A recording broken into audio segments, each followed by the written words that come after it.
आज की स्टोरी कुछ ऐसी है कि जब मैं रिसर्च कर रहा था तो मेरे खुद के रोंगटे खड़े हो गए। एक बार को मुझे ऐसा लगा कि कोई इतना घिनौना काम कैसे कर सकता है, कोई इतना गंदा कैसे हो सकता है कि कोई छोटा बच्चा जिसे नैपी पहनना है उसके साथ फिजिकल टॉर्चर कोई कैसे कर सकता है, कैसे कर सकता है।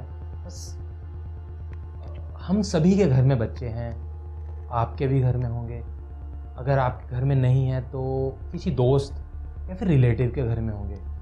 मैं एक बात आपको ये बताना चाहता हूँ कि बच्चे आज की दुनिया में सेफ़ नहीं हैं, और स्पेशली वो एज जो मोबाइल चला रही है, लाइक 9 साल, 10 साल या फिर 12 साल, वो बच्चे बिल्कुल भी सेफ़ नहीं हैं। यूएस की क्राइम फेडरल एजेंसी के अनुसार इंटरनेट पे किसी भी समय लगभग 7.5 लाख के आसपास चाइल्ड प्रेडेटर्स ऑनलाइन होते हैं।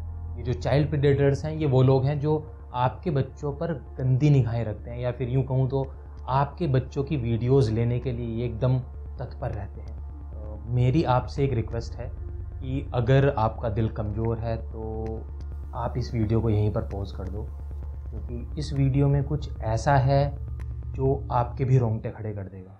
ये सच है, जो भी मैं बोलूँगा वो बिल्कुल सच है, वो हुआ है। जब मैं रिसर्च कर रहा था तो एक बार मुझे भी ये यकीन नहीं हुआ कि वाकई में ये सच है, बट ये स्टोरी आपको सुननी चाहिए। उसका रीज़न ये है कि आपको पता होना चाहिए कि जो इंटरनेट आप यूज़ कर रहे हैं उस पर कैसे कैसे और कितने घिनौने कांड हो रहे हैं। आज हम बात करेंगे पीटर स्कली की। What about your own children? No, no way. Oh, that shocks you, does it? It shocks me. It shocks me that you asked that. Peter स्कली को वर्ल्ड का वर्स्ट पीडोफाइल कहा जाता है। पीडोफाइल का मतलब है कि कोई एडल्ट या फिर कोई वयस्क जो छोटे बच्चों के प्रति यौन रूप से आकर्षित होता है। इसका जन्म 13 जनवरी सन 1963 को मेलबर्न के ऑस्ट्रेलिया में हुआ था। इसने लंबे समय तक बाहरी तौर पर एक सामान्य जीवन व्यतीत किया। इसने किसी को भी ये अंदाज़ा नहीं लगने दिया कि वो कितना अंदर से भ्रष्ट है या फिर वो कितना अंदर से क्रूर है और वो क्या क्या करना चाहता है। स्कली ने शादी की, उसके 2 बच्चे हुए और फिर वो रहने लगा मेलबर्न के एक बाहर किसी सब अर्बन एरिया में जिसका नाम है नरेनवारन। इसी बीच इसकी शादी कुछ समय तक चली और फिर इसे लगा कि इसे उस शादी से चले जाना चाहिए, तो ये अपने बीवी और बच्चों को छोड़कर मेलबर्न चला गया। इसके पड़ोसी इसे कुछ धोखेबाज के रूप में याद रखते हैं। ये सबसे बड़ा धोखेबाज था। जैसे ही स्कली मेलबर्न पहुंचा, वहां पर उसका जीवन क्राइम के जीवन में बदल गया। वहां उसने एक रियल इस्टेट की योजना बनाई जिसमें उसने करीब 20 निवेशकों या फिर इन्वेस्टर्स से पैसा लगवाया और उनके करीब 2.68 मिलियन यूएस डॉलर ले बैठा। इस धोखाधड़ी के बाद इसे एक मलेशियाई प्रेमिका मिली जिसका नाम लिंग था, और वहीं से इसकी सेक्स वाली दुनिया का स्टार्ट हुआ। इसने अपनी जो प्रेमिका थी लिंग, उसे सेक्स पार्टियों में लेके जाता था और वहाँ से इसने पैसा कमाना शुरू किया। और ये जो स्टोरी मैंने अभी तक आपको बताई है, इससे एक बात तो बड़ी क्लियर है कि स्कली सिर्फ मनी से ड्रिवन था, मतलब सिर्फ वो पैसे के कारण कुछ भी कर सकता था। और जब उस दौरान इसने वो रियल इस्टेट का फ्रॉड किया, इसने अपने दोस्त के $2 लाख भी कब्जा लिए। और जैसे ही ये फ्रॉड सामने आया तो उसके बाद ऑस्ट्रेलियन सिक्योरिटीज़ इन्वेस्टमेंट कमीशन इन सब की जांच करने में लगा, और इसने कुल मिलाकर ऑस्ट्रेलिया में लगभग 117 के आसपास फ्रॉड किए। और ऑस्ट्रेलियन सिक्योरिटीज़ इन्वेस्टमेंट कमीशन के डर से स्कली ने ऑस्ट्रेलिया छोड़ दिया और ये भाग गया फिर फिलीपींस। और फिलीपींस का एक मिंडानाओ द्वीप है, ये वहाँ पर गया। और ये जब ऑस्ट्रेलिया से भागा तो उस दौरान टाइम था 2011 और सबको लगा कि अब मामला दब गया है। बट जब ये फिलीपींस पहुँचा तो इसका फिलीपींस पहुँचने का रीज़न एक अलग था, जो अब मैं आपको बताऊँगा। जब पीटर स्कली ऑस्ट्रेलिया में था तो उसे वहाँ से ये आइडिया था कि कैसे वीडियो को स्ट्रीम करते हैं, कैसे लाइव करते हैं, कैसे उन वीडियोस से पैसे कमाते हैं, क्योंकि ये उस समय वीडियो स्ट्रीमिंग के बिजनेस में भी था। अब ये बात सामने आती है कि ये फिलीपींस ही क्यों गया, कहीं और क्यों नहीं गया। फिलीपींस एक पैसिफिक आइलैंड का देश है जो चारों तरफ पानी से घिरा हुआ है। फिलीपींस में क्राइम रेट बहुत ज़्यादा है और गरीबी भी काफ़ी ज़्यादा है। सन 2020 में वाशिंगटन में स्थित इंटरनेशनल जस्टिस मिशन की एक रिपोर्ट में ये बताया कि फिलीपींस ग्लोबल डार्क स्पॉट है ऑनलाइन सेक्सुअल प्रेडेटर्स के लिए। इस रिपोर्ट में बताया गया है कि फिलीपींस कैसे गरीब देश है, वहाँ पर उच्च इंटरनेट कनेक्टिविटी है और वहाँ का जो मनी ट्रांसफ़र सिस्टम है वो अपारदर्शी है या कहूँ तो ओपेक है। और इन्हीं 3-4 कॉम्बिनेशंस के कारण फिलीपींस के जो युवा हैं वो असुरक्षित हैं। 2022 में यूनिसेफ, इंटरपोल और इक्पैट इंटरनेशनल की एक रिपोर्ट आई जिसमें ये बताया गया कि लगभग 20% फिलीपीनी बच्चे जिनकी उम्र 12 से 17 वर्ष की है, उन्होंने किसी न किसी फॉर्म में ऑनलाइन यौन शोषण का अनुभव किया था। फिलीपींस में गरीबी काफ़ी ज़्यादा है, इकोनॉमिक अपॉर्चुनिटी काफ़ी कम, और जिसकी वजह से बच्चों के लिए अच्छी शिक्षा और एक न्यूट्रिशन की प्रॉब्लम हमेशा रहती है। और इन्हीं सारी कंडीशंस को एक्सप्लॉइट करने के लिए पीटर स्कली ने एक योजना बनाई। वो मनीला, जो फिलीपींस की राजधानी है, वहाँ पर हताश परिवारों को आइडेंटिफाई करता, उनसे कहता कि वो उनके बच्चों को भोजन और शिक्षा प्रदान करेगा। स्कली बच्चों के माता पिता से ये वादा करता कि वो उनके बच्चों को भोजन और शिक्षा दोनों प्रदान करेगा। लेकिन कहानी तो कुछ और थी। वो उनके बच्चों को देता यातना, यौन शोषण, फिजिकल टॉर्चर और मेंटल टॉर्चर, और ये सारी चीज़ें उसके अमीर बनने की सीढ़ी की एक एक पायदान थी। फिलीपींस में स्कली कमज़ोर और असुरक्षित लोगों को अपना शिकार बनाता। तो वो इनके साथ करता क्या था, एक्चुअल में वो कुछ वीडियोस बनाता था और वो वीडियोस डार्क वेब पे डालता था। अब इस पूरे साम्राज्य को समझने के लिए आपको समझना होगा कि ये डार्क वेब क्या है। तो डार्क वेब को समझने के लिए आपको समझना होगा कि डीप वेब क्या है, और क्योंकि डीप वेब और डार्क वेब दोनों अलग अलग चीज़ें हैं। तो आइए सबसे पहले इंटरनेट से शुरुआत करते हैं।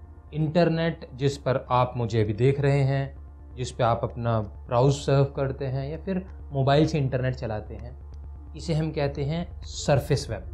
सरफेस वेब वो है जो आप आसानी से देख सकते हैं, सर्च कर सकते हैं, जैसे Google search engine, Yahoo search engine. Surface web के नीचे आता है डीप वेब। डीप वेब क्या है? डीप वेब वो वेबसाइट्स या फिर वो पेजेस हैं जो आप आसानी से नहीं ढूंढ सकते, और या कहूँ तो वो गूगल में इंडेक्स्ड नहीं है। फॉर एग्ज़ाम्पल, जैसे मैं मेरे अकाउंट की डिटेल्स मांगना चाहूँ मेरे बैंक से, तो वो मैं ऑनलाइन देख सकता हूँ, बट आप लोग नहीं देख सकते, जबकि वो सारा इंटरनेट पर ही है।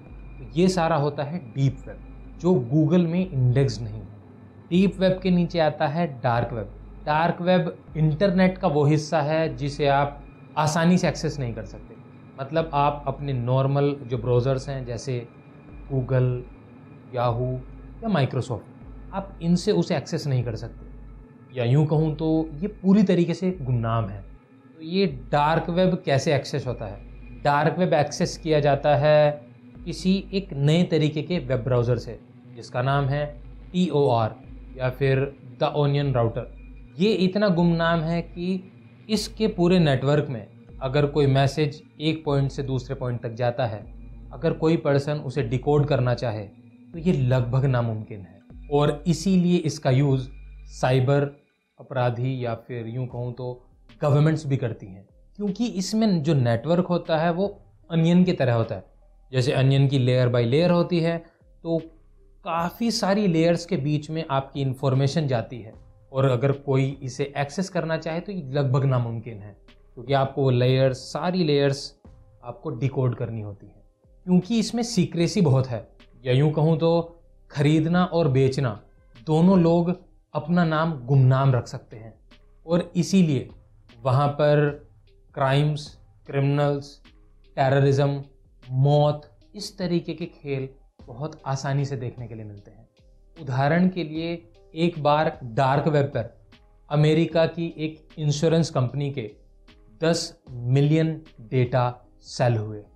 डार्क वेब पर बिक्री की जाने वाली वस्तुओं में सबसे विचित्र जो चीज़ है वो है हत्या का बाजार। ये एक ऐसी जगह है जहाँ पर लोग हत्या करवाने के लिए पेमेंट्स करते हैं और इन्हीं जगह का एक नाम रखा गया है रेड रूम। रेड रूम ऐसी वेबसाइट्स हैं जहाँ पर उपयोगकर्ता रियल टाइम में लोगों को मारने के लिए पैसे देते हैं। मतलब आप ऐसा समझिए कि रेड रूम में आप किसी की हत्या भी लाइव देख सकते हैं। रेड रूम को पहली बार 2010 में देखा गया। रेड रूम जो वर्ड है वो लिया गया है रेड से, क्योंकि इस रूम में लाइव हत्याएं की जाती हैं, इस वजह से इसका नाम है रेड रूम। और इसी रूम में लोग पैसे देकर चैट के माध्यम से इंस्ट्रक्टर को ये बताते हैं कि उन्हें सामने वाले को किस तरीके से यातनाएं देनी है और इसके लिए देखने वाला पैसे देता है। और एक ऐसा ही रेड रूम था डेजीज डिस्ट्रक्शन, जिसकी मैं बात आने वाले अपनी इस वीडियो में करूँगा। तो चलिए वापस आते हैं अपनी इस स्टोरी में। पीटर स्कली ने डार्क वेब को यूज़ करना शुरू किया। मनीला से पीटर स्कली ने डार्क वेब पर पोर्न साम्राज्य की स्थापना की।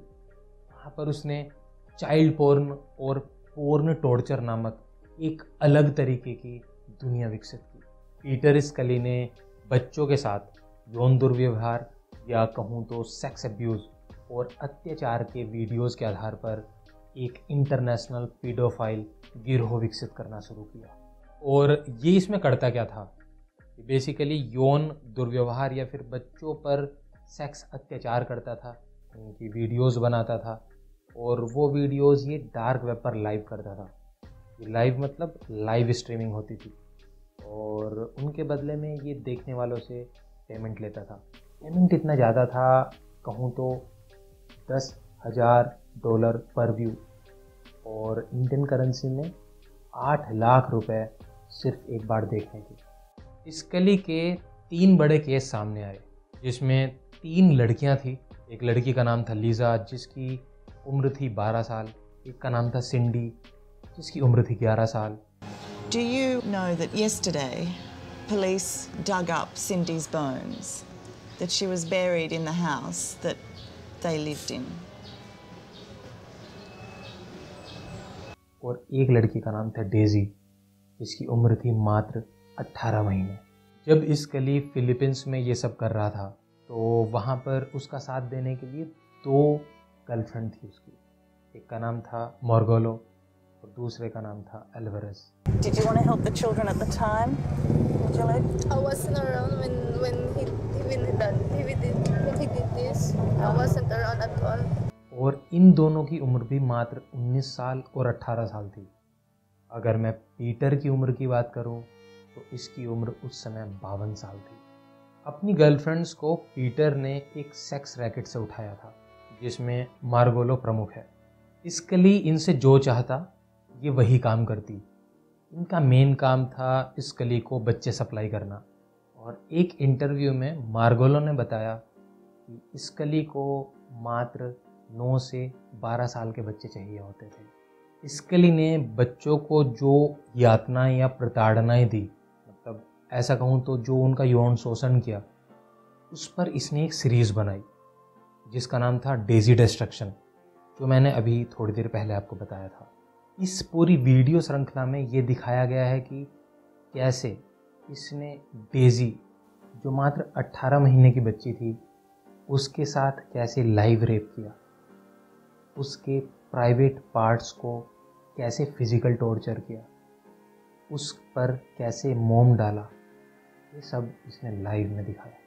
आप ऐसे सोचो कि कोई 18 महीने का बच्चा है जिसे भी नैपी की ज़रूरत है और पीटर स्कली उसके साथ सेक्स करता है लाइव स्ट्रीम में। मतलब ये सोचना ही लगभग नामुमकिन सा है। तो ये जो सीरीज़ की मैं बात कर रहा हूँ, डेजी डिस्ट्रक्शन, ये पूरे वर्ल्ड वाइड फेमस हो गई डार्क वेब पर। और जब ये फेमस हुई तब लोगों को पता चला कि ऐसी भी कोई सीरीज़ है। आप इसे कुछ ऐसे समझिए कि $10,000 पर व्यू कोई आपको दे रहा है सिर्फ ये काम करने के। इसी वजह से पीटर स्कली ये करता था। ये जो वीडियो सीरीज इसने बनाई, ये इतनी भयावह है, कि अगर उसे कोई आम इंसान देखे तो उसका मेंटल टॉर्चर कंफर्म है। जब पीटर को पकड़ लिया गया तो पीटर के अगेंस्ट जो केस चला, Give me your name. It's Peter Scully. What? It's Peter Scully. Peter Scully. We have 6 warrants for your arrest. Okay? उस केस को लड़ने के लिए जो वकील हैं और जो पुलिस वाले हैं उन्होंने ये सीरीज़ देखी, उन तक को मेंटल टॉर्चर हुआ। पीटर का एक और केस है। इस केस में पीटर की जो गर्लफ्रेंड थी लिजिल मार्गोलो, इसने रोड से 2 कज़न को किडनैप कर लिया। जब ये किडनैप बच्चे इसने पीटर को दे दिए, पीटर ने इन दोनों बच्चों को न्यूड किया, उनकी वीडियोस बनाई और वो इंटरनेट पर वायरल की। किडनैप होने के next day at the time of breakfast Peter स्कली ने इन दोनों बच्चों को फिजिकल टॉर्चर किया। फिर पीटर स्कली ने इन दोनों को सेक्स करने के लिए बोला, वो भी लाइव स्ट्रीम पर। इन दोनों बच्चों के गले में कुत्ते की कॉलर वाले पट्टे डाल दिए गए थे। ये पूरी कहानी 5 दिन तक चली और इन 5 दिनों में पीटर स्कली ने इन दोनों बच्चों से 2 कब्र खोदने के लिए कहा और ये कब्र वो इनसे इन दोनों के लिए ही खुदवा रहा था। इन दोनों बच्चों की उम्र मात्र 9 और 12 साल थी। इसके बाद ये जो मार्गोलो है ये पीटर के घर आई और इसने पता नहीं कैसे उन बच्चों को मुक्त कर दिया और ये दोनों बच्चे वहाँ से भाग गए। जैसे मैंने आपको पहले बताया कि 3 केसेस थे, सिंडी, लीज़ा और डेज़ी। डेज़ी की कहानी जो मैंने बताई। अभी बात करते हैं सिंडी की। सिंडी जिसकी उम्र मात्र 11 साल थी, सिंडी के साथ भी कुछ ऐसा ही किया। सिंडी को पहले फिजिकल टॉर्चर किया, मेंटल टॉर्चर किया, उसके साथ सेक्स किया और उसकी जो वीडियोस बनाई वो इंटरनेट पर बेच दी। फिर सिंडी को बोला गया कि अब आप अपनी कब्र खोदो। उस बच्ची से अपनी कब्र खुदवाई और उसका गला घोंट कर मार दिया गया और उसे उसी कब्र में दफना दिया गया। और ये कब्र कहीं और नहीं बल्कि इस गली के ही अपार्टमेंट में थी जहाँ पर वो रहता था। तो अभी आप ये सोच रहे होंगे कि यार जब वीडियोस में स्कली है, उसकी गर्लफ्रेंड है, तो फिर वो बच्चे हैं, तो ये पकड़े जल्दी क्यों नहीं गए? इसका रीज़न ये था कि जब स्कली वीडियो बनाता था तो वो अपने आप को उन वीडियोस में ब्लर कर देता था और जो उसकी गर्लफ्रेंड है लिजिल मार्गोलो, वो एक नकाब के पीछे छुपी रहती थी। लिजिल मार्गोलो ही मेन पर्सन है उस डेज़ी डिस्ट्रक्शन सीरीज़ का। ये डेज़ी डिस्ट्रक्शन सीरीज़ बेसिकली आमंत्रित करती है उन लोगों को जो लोग चाहते हैं बच्चों को यातनाएं और मानसिक पीड़ाएं और यौन शोषण देना।